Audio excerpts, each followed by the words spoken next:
The Cryo-Awakening. The first sensations to return were sound and touch. The gentle hum of machinery, the hiss of escaped gases, and the cold rigidity of the cryopod slowly invaded the mind of Captain Mira Khan, as consciousness slowly seeped into her body like a billowing fog. With great effort, Mira opened her eyes. The glass viewport before her face was still frosted from the long, deep freeze of Cryo-Sleep. Beyond it, blurred shapes moved about. The members of her crew also waking up from their extended slumber aboard the sleeper ship Odyssey 7. Memories trickled back. They were explorers, sent out from Earth to map new star systems, to find habitable worlds, and make contact with alien civilizations. That was the mission. But something had gone wrong. The details eluded Mira's still foggy mind, but a deep feeling of unease settled in her gut as the cryopod systems disengaged with a series of clunks and whirs. The pod doors swung open with a hydraulic hiss. Mira sat up, fighting a wave of dizziness and nausea, gripping the sides of the pod to steady herself. Around her, the other members of the skeleton crew were in similar states, some retching, others flexing stiff muscles. "Captain," a voice croaked. Mira turned her head to see her second-in-command, Commander Javier Martinez, pulling himself out of his own cryopod. What happened? Why were we awoken? Mira frowned, sifting through disjointed memories. I'm not sure. Something must have triggered the emergency awakening protocol. She took stock of her surroundings. They were in the cryo chamber, a long room lined with pods containing the slumbering remainder of their 500-person crew. Control panels blinked and diagnostic holograms flickered in the air. Mira tried to rise, but her atrophied legs gave out. Javier rushed over to help her up. Together, they staggered to the main control panel at the center of the chamber. The other bridge crew joined them, bleary-eyed, but snapping to attention out of deeply ingrained training. Mira studied the screens, frown deepening as she processed the information. This can't be right. What is it, Captain? Javier asked. She pointed at the date readout. If this is accurate, we've been asleep for nearly 700 years. Stunned silence filled the room. 700 years. That was far longer than any of them had expected to be in cryo-sleep. What could have caused such a delay in their scheduled awakening? Mira's fingers flew over the controls, bringing up more data.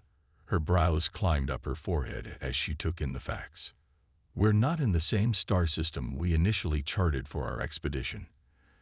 In fact, we're not even in the same galaxy.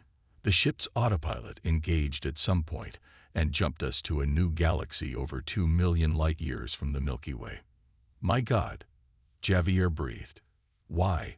What prompted such a drastic course change? As if on cue, the main view screen flickered to life. The crew turned to face it and recoiled at the sight that greeted them.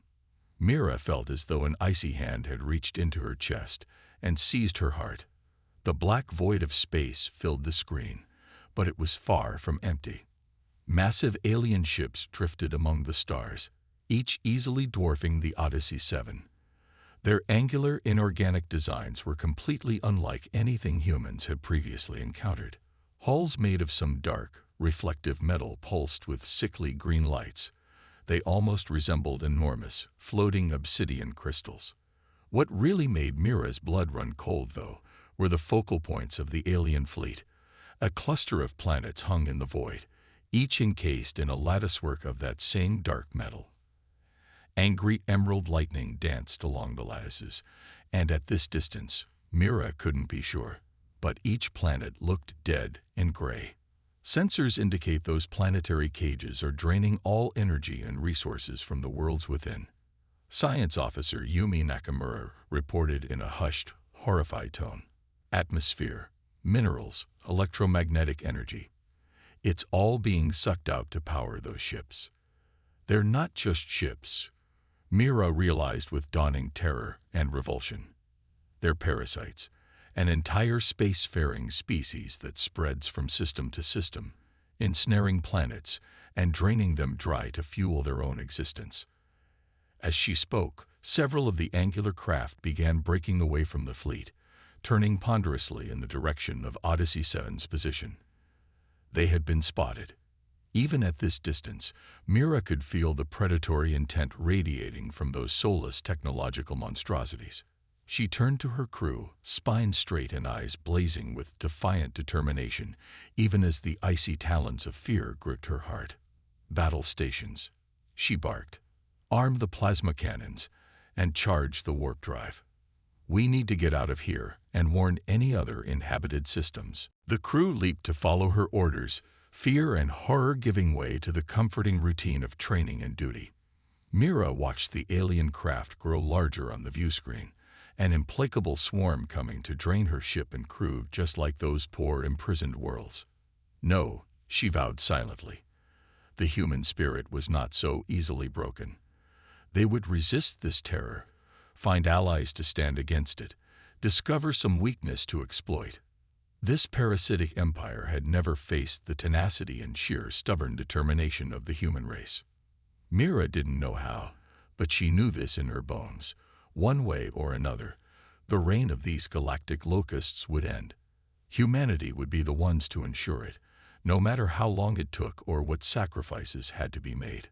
Her jaw set and eyes gleaming with hard, diamond-bright resolve, Captain Mira Khan settled into the command chair and prepared to take this first plunge into the fight for the galaxy's very soul. Strangers in a strange galaxy. The Odyssey 7 shuddered as another plasma blast impacted against its rapidly deteriorating shields. Emergency klaxons blared and ruby lights flashed, lending a hellish ambience to the bridge as Captain Mira Khan gripped the arms of her command chair. Aft shields down to 15%. Lieutenant Yumi Nakamura reported, her normally calm voice tight with tension. "Hull breach on Deck 7, Section 12. Mira gritted her teeth. The alien ships, belonging to a species the crew had come to call the Zorgans, based on intercepted communications, were relentless in their pursuit. For 3 harrowing days since the Odyssey 7's awakening, Mira had ordered a series of desperate FTL jumps to try and shake their pursuers. But no matter where they emerged, the Zorgans were right on their heels within hours, hounding them like a pack of hyenas after a wounded gazelle. Preparing to jump, Commander Javier Martinez called from the helm. His fingers danced over the controls, plotting yet another random vector. Coordinates locked. Mira nodded curtly. Engage. The stars on the view screen stretched into boiling silver lines as the Odyssey 7 hurled itself into the flickering non-space of FTL. The inertial dampeners struggled to compensate, and Mira felt her stomach lurch at the sensation of being turned inside out. Mercifully, the transition back to real space was smoother. The silver lines snapped back into steady pinpricks, and a collective sigh of relief went up from the bridge crew. Sensors showed no sign of Zorgan pursuit, Yumi reported, her voice heavy with exhaustion. "I think we may have finally lost them." Mira exhaled slowly, not daring to relax just yet. Maintain full sensor sweeps and keep the FTL drive spun up. I don't want to be caught off guard again. As the crew set about making repairs and tending to the wounded, Mira studied the unfamiliar starfield on the view screen. In their mad dash to escape the Zorgans, they had jumped blindly, with no way of knowing what lay on the other side. "Javier, are you picking up any transmissions or signs of inhabited systems nearby?" Mira asked. The commander frowned at his readings. "Nothing on standard frequencies, Captain." "Wait." His eyebrows shot up. "I'm getting some kind of encrypted signal from the 4th planet of a nearby star system. It's not like any coding system I've seen." Mira rose from her chair and joined him at the communication station. Together, they pored over the strange signal, trying to make sense of it. The encryption was indeed bizarre, more akin to a complex mathematical proof than a language. Mira's eyes widened as a thought struck her. She rushed over to the science station and brought up the sensory data on the planet in question. As she suspected, the scan showed it was technologically advanced, with sprawling cities and a network of orbiting satellites, but the architecture was strange. all harsh angles and irregular geometries, as if the buildings had grown organically rather than being constructed. "Of course," she exclaimed, the pieces falling into place. "The signal is encoded in mathematical constants and sequences. It's the universal language." Javier cottoned on immediately. "And that architecture, it's non-Euclidean geometry. They're using mathematics as the basis for their language and construction." Mira nodded, a thrill of excitement momentarily overriding her bone-deep weariness. "A species that communicates through pure math. Imagine what we could learn from them." She turned to Yumi. "Hail them using a series of prime numbers. Let's see if we can establish a dialogue." For several tense minutes, they waited as Yumi beamed the sequence at the planet. Then, to their collective astonishment and joy, a response came back.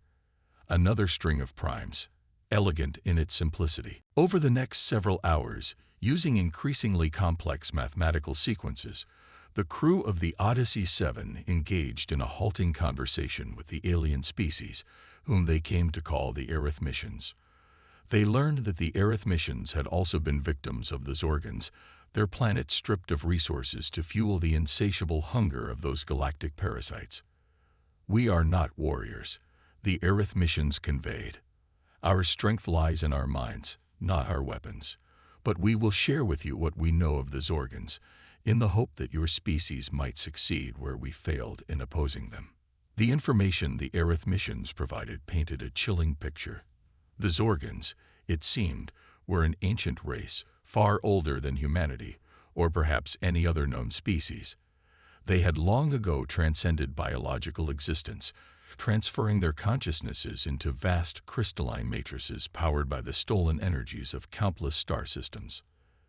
"They are without mercy or morality," the arithmetians explained. "They exist only to perpetuate their own existence at any cost. But there are whispers, legends of a weakness, something to do with the psionic frequencies of sentient minds." Mira latched onto that glimmer of hope like a drowning woman clutching a lifeline. Psionics, the ability to directly influence reality with one's mind. It had been theorized and fantasized about on Earth for centuries, but never conclusively proven. Could there really be a way to weaponize thought itself against the Zorgans? She conferred with Dr. Elise Chambers, the Odyssey 7's chief medical officer. "The arithmetians mentioned psionic frequencies," Mira said. "Is there any way to test for psionic potential in our crew?" Elise frowned thoughtfully. "I suppose we could rig up a rudimentary EEG to measure brain wave patterns and look for any anomalies. It's a long shot, but—" "Do it," Mira ordered. "Test everyone, myself included. If there's even a chance that we humans have some kind of dormant psionic ability, we need to try and harness it." And so, as the Odyssey 7 orbited the arithmetians' world, the crew submitted to a battery of neurological scans and tests. For most, the results were disappointingly normal. But when Elise ran the tests on herself, "Captain," the doctor exclaimed over the comm, her voice high and sharp with shock, "you need to see this." Mira rushed to the med bay, where Elise was staring wide-eyed at a holographic display of her own brain. Certain regions were lit up like nebulas, pulsing and shimmering in mesmerizing patterns. I think the prolonged cryo-sleep may have triggered something in me," Elise breathed. "Some kind of latent psionic ability." She turned to Mira, her eyes shining with a feverish light. Slowly, haltingly, as if pushing through a great resistance, a scalpel rose from a nearby tray and hovered in the air between them. Mira gaped at the display of telekinesis, hardly daring to believe her eyes. If Elise could manifest such abilities after centuries in cryo-sleep, could other humans do the same? Could this be the key to defeating the Zorgans? For the first time since their awakening into this nightmare galaxy, Mira felt the stirrings of something that had seemed utterly lost. Hope. It was faint and fragile, but it was there. She met Elise's determined gaze, a slow smile spreading across her face. "Let's find out what else you can do, Doctor. I have a feeling the Zorgans have no idea what's coming for them." Alliances and Resistance. The mess hall of the Odyssey 7 had been transformed into an impromptu training room. Tables and chairs were pushed to the sides, clearing a space in the center where Dr. Elise Chambers stood, brow furrowed in concentration. Before her, an array of objects hovered in the air: utensils, data pads, even a few small pieces of furniture. They orbited Elise like a miniature solar system, held aloft by nothing more than the force of her will. Captain Mira Khan watched from the sidelines, arms crossed and eyes intense.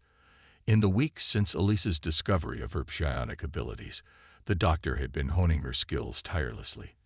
Telekinesis had come first, followed by telepathy, and now, the beginnings of psychokinetic constructs, the ability to shape raw mental energy into physical forms. It was this last skill that Mira was most interested in. If they could teach others to manifest weapons and shields with their minds. Her musings were interrupted by the hiss of the mess hall doors. Commander Javier Martinez strode in, datapad in hand, and an excited gleam in his eye. "Captain, we've received a transmission from a nearby system," he reported. "It seems word of our resistance against the Zorgans has spread. A coalition of species wants to meet with us to discuss an alliance." Mira raised an eyebrow. "A coalition? Who exactly are we talking about?" "They're ready," Elise said softly. "As ready as they'll ever be." Mira nodded, her jaw set with grim determination. "Then let's go show these bastards what it means to be human." As one, the fleet of the allied species leaped into FTL, hurtling toward their first target, a key Zorgan supply station. It was time for the resistance to announce itself to the galaxy, in a blaze of psionic fury and righteous defiance. The Zorgan Empire had stood unopposed for eons, a crystalline blight spreading across the stars. But they had never faced an enemy like this before. They had never faced the combined might of a galaxy united in mind and purpose.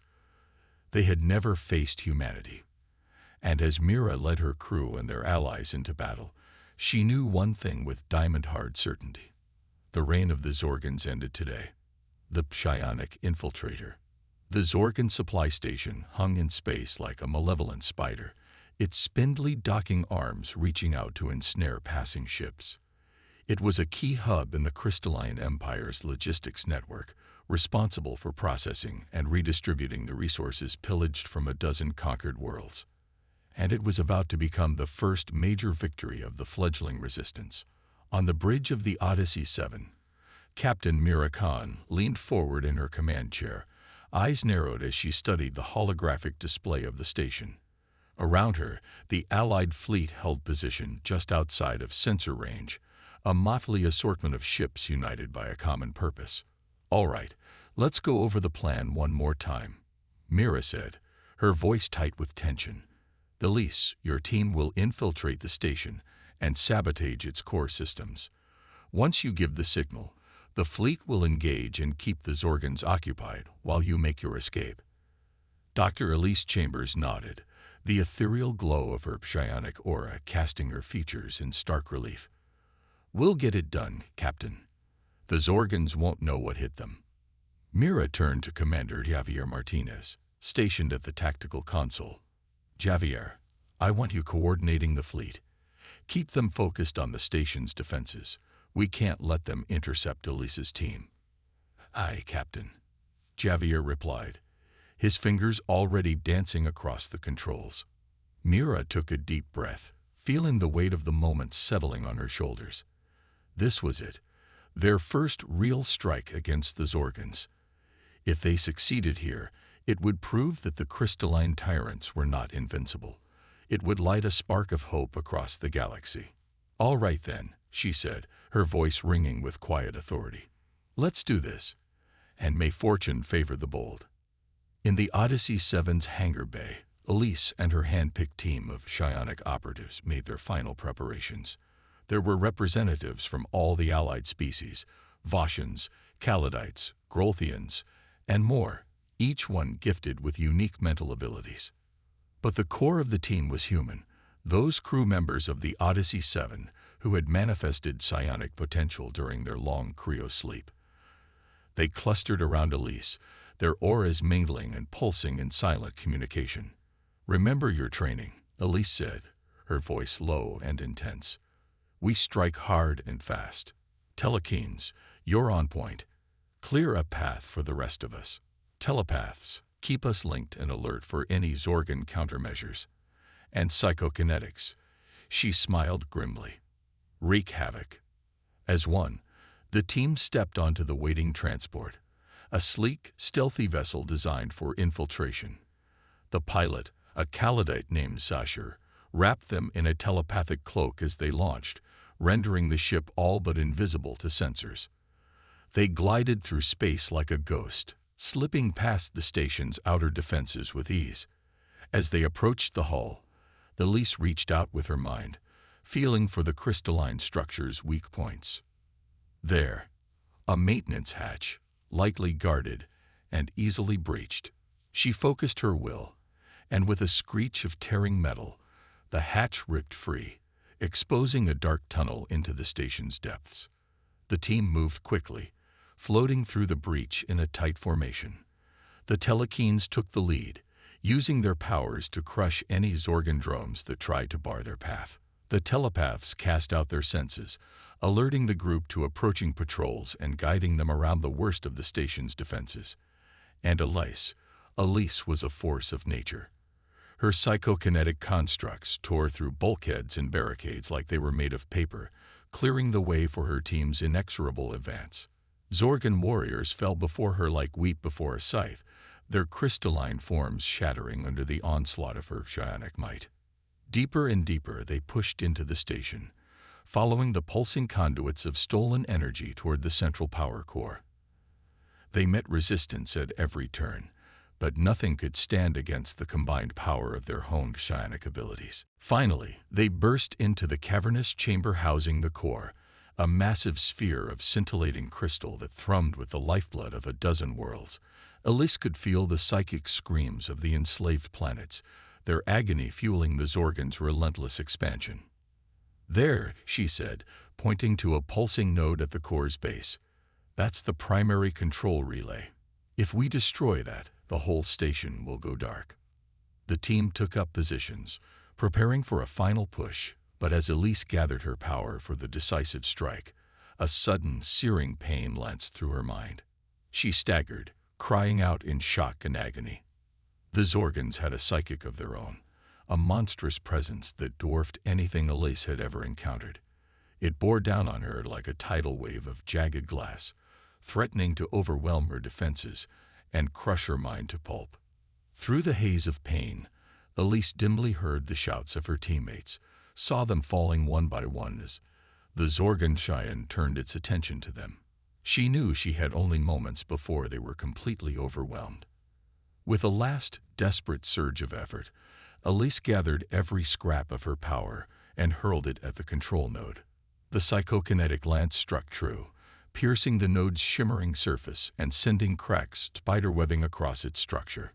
For a moment, everything seemed to pause, balanced on a razor's edge. Then, with a blinding flash and a roar of unleashed energy, the core detonated, sending shockwaves of destruction rippling through the station.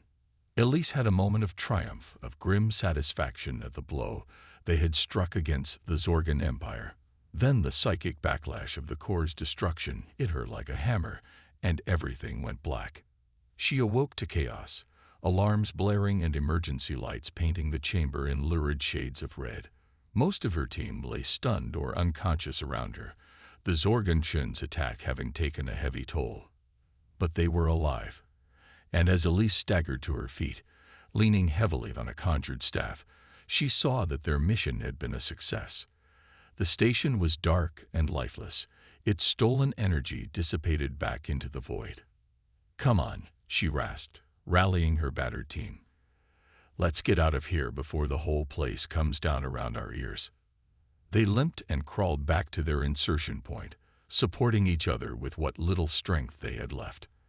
As they piled into the waiting transport, Elise sent a single, triumphant burst across the telepathic network. Mission accomplished.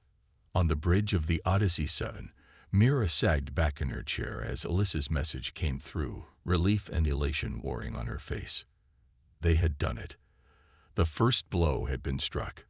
But even as she gave the order for the fleet to disengage and prepare for FTL, a new transmission came through. It was fractured and staticky, the telepathic broadcast of an exhausted mind on the verge of collapse. Zorgan, Shine. Alyssa's mental voice shattered into fragments, consumed by a wave of searing agony. It knew me. And with a final, anguished cry, the transmission cut off, leaving only sinister silence in its wake. Mira stared at the screen, her blood running cold at the implications. The Zorgans had psychics of their own, powerful ones. And worse, they had recognized Elise. The resistance had struck its first blow, yes. But in doing so, they had revealed the ace up their sleeve. The Zorgans knew about human psionics now, and they would stop at nothing to crush this new threat. The road ahead, Mira realized with sinking certainty, had just become infinitely more perilous. They had bloodied the beast, and now it would be coming for them with all its might. She looked out at the stars, at the glittering expanse of the galaxy they were fighting to save. Somewhere out there, the Zorgan Empire was mobilizing, readying itself for a war unlike any it had ever fought before. And at the center of it all, a single question burned in Mira's mind, as bright and searing as a newborn sun. What price would they pay for victory? Rescue and revelations. The Odyssey 7 hung in the void, its hull scorched and pitted from the desperate battle to extract Elise's team from the collapsing Zorgan station. In the ship's infirmary, Captain Mira Khan stood over the unconscious form of Dr. Elise Chambers, her face a mask of worry and exhaustion. "What's her condition?" Mira asked softly, not taking her eyes off Elise's pale, still features. Dr. Kai Nakamura, the ship's second physician, consulted his datapad with a frown. "Physically, she's stable, but her brain activity is erratic. It's like her mind is locked in some kind of psychic struggle." Mira nodded grimly. She had seen the raw, unfiltered power of the Zorgan Shin firsthand, had felt the echoes of its assault reverberating through the telepathic network. If Elise was still grappling with that monstrosity, "Keep me informed of any changes," Mira ordered, "and do what you can to bolster her mental defenses. We can't lose her." Kai saluted sharply. "Aye, Captain." Mira left the infirmary, her steps heavy with the weight of command. The success of the raid had been a much-needed boost to morale, proof that the Zorgans could be hurt. But the cost?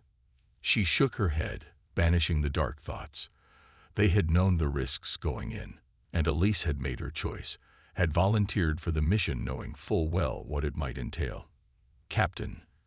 Commander Javier Martinez's voice crackled over the comm, taut with urgency.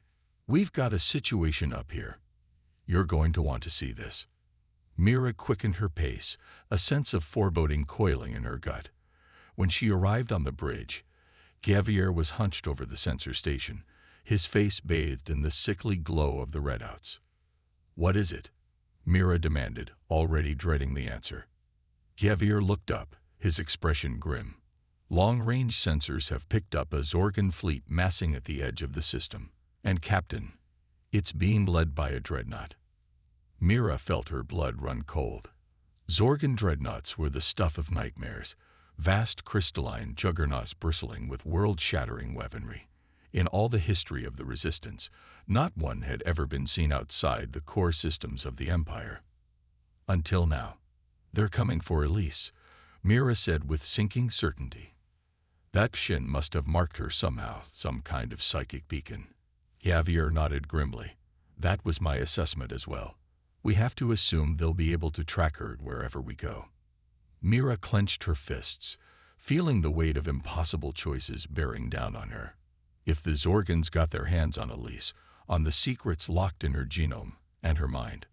"Prep the fleet for immediate departure," she ordered, her voice hard as steel.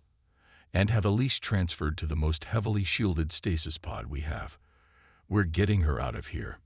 Javier hesitated, a flicker of doubt crossing his face.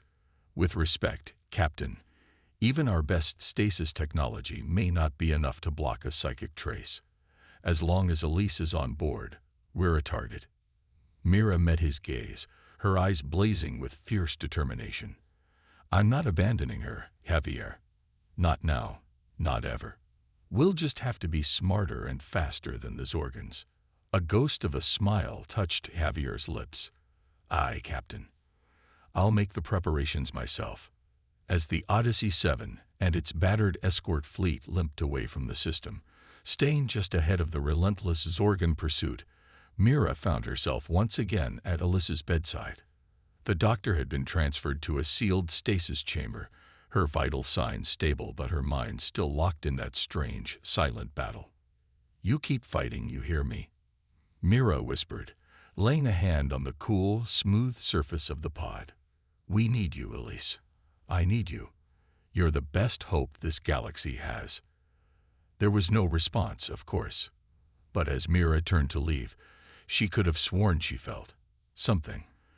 The faintest brush of a familiar presence against her mind, like a hand stretching out across an impossible gulf. Hold on, Elise, she thought fiercely, projecting the words into the void with all her might. We're coming for you. Just hold on. Days turned into weeks as the fleet played a desperate game of cat and mouse with the Zorgan pursuers. They darted from system to system, always staying one step ahead, always seeking some way to break the psychic lock on Elise. But the Zorgans were relentless, and their resources seemingly infinite. For every safe haven the fleet found, the crystalline hunters were there, dogging their steps with the single-minded tenacity of a predator on the scent of wounded prey. Supplies ran low, tempers frayed, and through it all, Elise remained locked in her silent struggle, her mind a battlefield none of them could see. Until, at last, a breakthrough, a transmission from an anonymous source, claiming to have vital intelligence on the Zorgans, claiming to know the secret of their power and their one vulnerability. It was a trap. It had to be. But what choice did they have? Mira set the fleet's course for the designated rendezvous, a remote, uninhabited system far from the normal shipping lanes. Every instinct screamed at her that this was a mistake, that she was leading her people into the jaws of certain doom. But the lure of answers, of some key to unraveling the Zorgan threat, it was too strong to resist. They arrived to find a single ship waiting for them, a strange, angular craft of no recognizable make or model. It hung in space like a shard of obsidian, dark and inscrutable. Unknown vessel, this is Captain Mira Khan of the Odyssey 7. Mira broadcast on all frequencies, her voice taut with tension. We're here as agreed.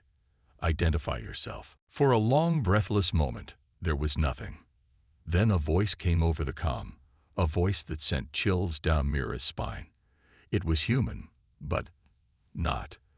There was something off about it, something cold and alien and achingly familiar all at once.